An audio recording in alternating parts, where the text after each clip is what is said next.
কেউ হবে না আমার মাহাগো, ঠিক কিনা?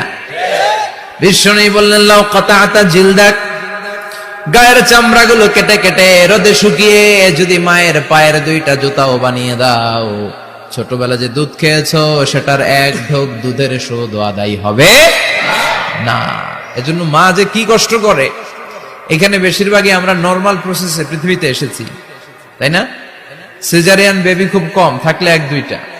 নরমাল প্রসেসে একটা বাচ্চাকে ডেলিভারি করতে একটা মায়ের যে কত কষ্ট হয় আপনি কল্পনাই করতে পারবেন না। চিকিৎসা বিজ্ঞান বলে একজন সুস্থ মানুষ, ব্যথার একটা ইউনিট আছে, মাত্রা, ব্যথা মাপার একক, 45 ইউনিট পেইন বা ব্যথা একজন মানুষ সহ্য করতে পারে। ব্যথার তীব্রতা বা মাত্রা যদি 45 ইউনিটের বেশি হয়, যদি ছাড়িয়ে যায়, হয় লোকটা বেহুশ হবে, নয় মরে যাবে।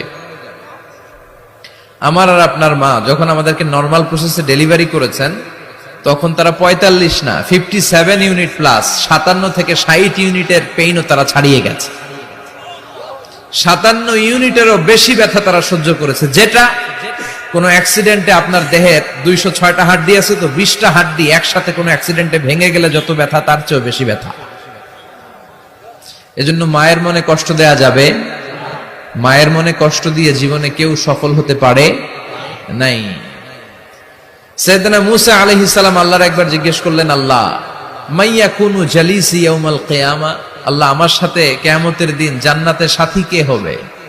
আল্লাহ বললেন, জালিসুকা ফিল জান্নাতি জাজ্জার, তোমার সাথী হবে কিয়ামতের দিন বিচার শেষে জান্নাতে যখন ঢুকবা, তোমার সাথী হবে একজন কসাই।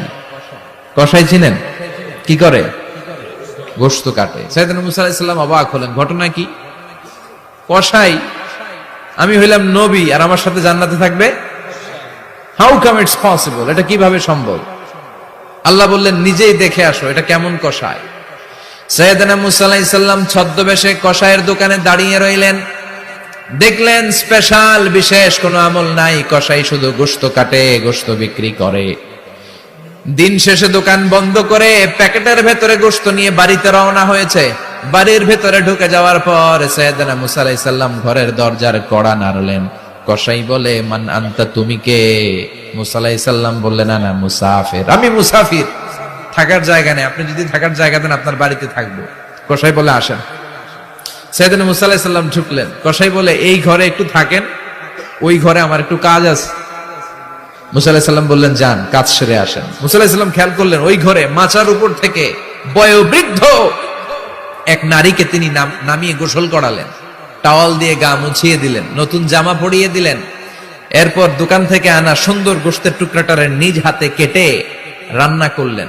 তারপর রুটি বানালেন, আর গোশত আর রুটি হাতে নিয়ে ওই মহিলার মুখে তুলে দিচ্ছেন। মহিলা খাচ্ছে, খায় আর বিড়বিড় করে কি যেন দোয়া পড়ে। সুবহানাল্লাহ পড়বেন না? ওই মহিলাকে খাওয়ানোর পরে কসাই সাইয়েদনা মূসা আলাইহিস সালামকে মেহমান হিসেবে খাবার নিয়ে আসলেন। বললেন, ও পথিক, খাবার খান, সকালবেলা আপনিও চলে যাবেন, আমিও যাব আমার দোকানে, খেয়ে আপনি ঘুমিয়ে পড়েন। মূসা আলাইহিস সালাম বললেন, ততক্ষণ পর্যন্ত তোমার আনা খাবারে আমি হাত দিব না, যতক্ষণ না তুমি বলবা ওই মহিলাটাকে। কসাই বলে, হাদিহি উম্মি, এটা আমার মা, হাদিহি উম্মি, এটা আমার মা, এই দুনিয়া এই মা ছাড়া আমার কেউ নাই, আমিও ছাড়া। করে তুলে দিচ্ছিলে, তোমার মা বিড়বিড় করে কি যেন পড়লো, কি পড়ে তোমার মা? কসাই বলে, আমার মায়ের একটা পাগলা দোয়া আছে। কি দোয়া?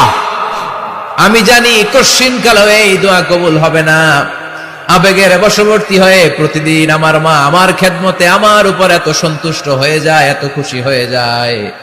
আমার মা প্রতিদিন বলতে থাকে, আল্লাহুম্মা জাআল ইবনি জালিসা মূসা ইয়াউমাল কিয়ামা, ও আল্লাহ, আমার ছেলের খেদমতে আমি এত সন্তুষ্ট, আমার ছেলের উপর আমি এতটাই রাজি খুশি। শুনেছি এই জামানার সবচাইতে বড় পয়গম্বর, বনি ইসরাইলের সবচাইতে বড় নবী, ওই নবীর নাম নাকি মূসা। ও আল্লাহ, আমি এত কিছু জানি না, এত কিছু বুঝি না, এত কিছু চাই না, তোমার দরবারে শুধু একটাই চাওয়া, একটাই ফরিয়াদ, তুমি আমার ছেলেরে কিয়ামতের দিন মূসার সাথে হাসর নসিব করে দিও। আমার ছেলে কসাই ছেলেটারে তুমি মূসার জান্নাতের সাথী বানিয়ে দিও। আল্লাহুম্মা জাআল ইবনি জালিসা মুসা ইয়াউমাল কিয়ামা। জালিস মানে ফ্রেন্ড, বন্ধু। আল্লাহ জান্নাতে আমার ছেলেরে তুমি মুসার বন্ধু বানিয়ে দিও। মুসা আলাইহিস সালাম এবার বুঝতে পারলেন। তিনি বললেন, ঘটনা তো এই জায়গায় এতক্ষণে বুঝতে পেরেছি, কেন আমার সাথে মুসাফির মুফাসসির যাবে না, হাফেজে কোরআন যাবে না, শহীদরা যাবে না, ওলিরা যাবে না, নবীরা যাবে না, আমার সাথে জান্নাতে যাবে কসাই। এটা মায়ের দোয়া। কার দোয়া? মায়ের দোয়ার দরকার আছে না নাই? অনেক পাওয়ারফুল মায়ের দোয়াটা। বুলেট মারলে বুলেট মিস হয়, মায়ের দোয়া মিস হয়? ড্রোন হামলা করলে ড্রোন হামলা মিস হয়ে যেতে পারে, কিন্তু মায়ের দোয়া কশিনকালে মিস হয় না। চিল্লায় বলেন ঠিক কিনা? মায়ের দোয়াটাও কবুল, বদদোয়াও কবুল। ভয়ঙ্কর কিন্তু। মা দোয়া করলে কবুল হয়, কিন্তু বদদোয়া করলে কবুল হয় না। এরকম হলে it was not a big deal, এটা বড় সমস্যা ছিল না। কিন্তু দোয়া করলেও যেমনি কবুল, বদদোয়াটাও কবুল। এজন্য খবর আছে না নাই? এজন্য মায়ের কাছ থেকে সবসময় দোয়া নিতে হবে। দোয়া নিতে রাজি আছেন? আমাদের সমাজে এরকম অনেক ধরনের কুসংস্কার। 2 কলা খেলে 2 বাচ্চা হয়, তাই না? আসলে কি কথাটা ঠিক? বাচ্চা একটা হবে না 2টা হবে, ছেলে হবে না মেয়ে হবে, এটা কে দেয়? আবার অনেকের মাথার চুলের মধ্যে 2টা গিট থাকে, আছে না নাই? 2 গিট থাকলে কয় তোর 2 বিয়া, 3 গিট থাকলে 3 বিয়া, গিট নাই কয় তোর বিয়া নাই, আছে না নাই? এগুলো মুসলমান বিশ্বাস করতে পারে? মুসলমান বিশ্বাস করে একজনকে, তিনি কে? তো এই 3 ফল, এটা খেলে মানুষ পাগল হয়ে যায় না। এটা স্বাস্থ্যকর একটা খাবার। বাংলাদেশের 3 আর আরব দেশের 3-এর পার্থক্য আছে। আরব দেশের 3 খুব সুস্বাদু। তো এই 3-এর নামে আল্লাহ একটা সূরা দিলেন। সূরার নাম হচ্ছে সূরাতুত তিন। সূরার নাম এরকম অনেক নামে আল্লাহ সূরা দিয়েছেন। খেয়াল করে দেখবেন, মানুষের নামে সূরা দিয়েছেন, সূরাতুল ইনসান, সূরাতুন নাস। আবার ইন্ডিভিজুয়াল 6 জন পুরুষ মানুষের নামে সূরা দিয়েছেন, 6 জন নবীর নামে, 1 জন ওলির নামে। সূরা হুদ, সূরা ইউসুফ, সূরা ইউনুস, সূরা মুহাম্মদ, সূরা ইব্রাহিম, সূরা নূহ, আছে না নাই? আবার সূরা লোকমান, আছে না নাই? মানুষের নামে সূরা, তাই না? তো 7 জন পুরুষের নামে সূরা, আর মাত্র 1 জন নারীর নামে আল্লাহ সূরা দিলেন। বলেন তো এই সূরাটার নাম কি? মারিয়াম। তো রেশিওটা কম হয়ে গেছে না? পুরুষ 7 জন, নারী 1 জন। নারীরা যাতে রাগ না করে, নারীদেরকে বুঝ দেওয়ার জন্য আল্লাহ সব নারীদের নামে আলাদা একটা